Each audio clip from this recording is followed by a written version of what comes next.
Dikepung TMS, honorer non-database BKN khawatir tersingkir di P3K tahap 2. Sebelum kita lanjut ke informasi berikutnya, jangan lupa untuk klik subscribe ya Bapak Ibu, karena channel ini akan memberikan informasi tentang pendidikan P3K dan juga CPNS 2025. Dikutip oleh JPNN, honorer non-database BKN khawatir tersingkir di seleksi P3K tahap 2 itu karena peserta tidak memenuhi syarat pada seleksi administrasi P3K tahap 1 dan CPNS serta belum mendaftar jumlahnya cukup banyak. Kami ini dikepung peserta TMS dan mereka adalah honorer yang masuk database BKN. Kata Sekjen DPP Forum Honorer Non Kategori 2 Indonesia Tenaga Kependidikan, Herlambang Susanto kepada JPNN. Dia berharap keberadaan peserta TMS tidak mengambil hak-hak pelamar tahap 2 sebab saat pendaftaran P3K di tahap 1, honorer non-database BKN hanya bisa bersabar menunggu giliran.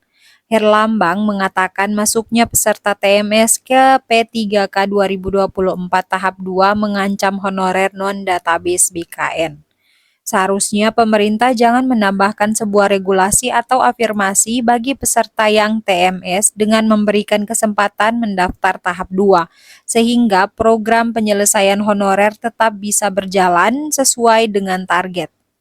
Sebaiknya bagi peserta TMS atau yang tidak lulus P3K tahap 1 ditampung dahulu dan digabungkan dengan peserta TMS atau tidak lulus seleksi tahap 2 pada seleksi tahap 3 terangnya.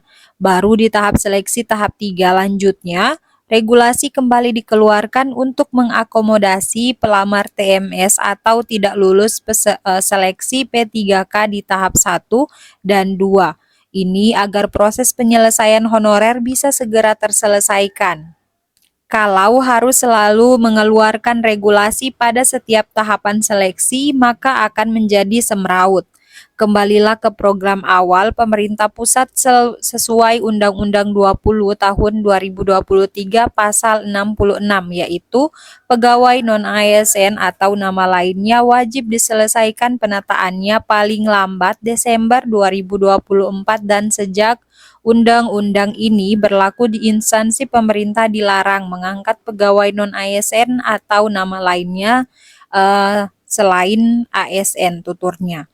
Jadi tegas Herlambang, Undang-Undang ASN 2023 mengamanatkan pemerintah untuk memprioritaskan penyelesaian honorer, bukan penyelesaian honorer prioritas.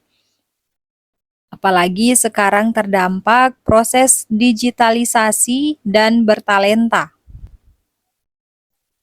Jadi seharusnya yang prioritas pun juga harus punya kualitas, jangan hanya dibuat tuntas tas-tas pungkasnya.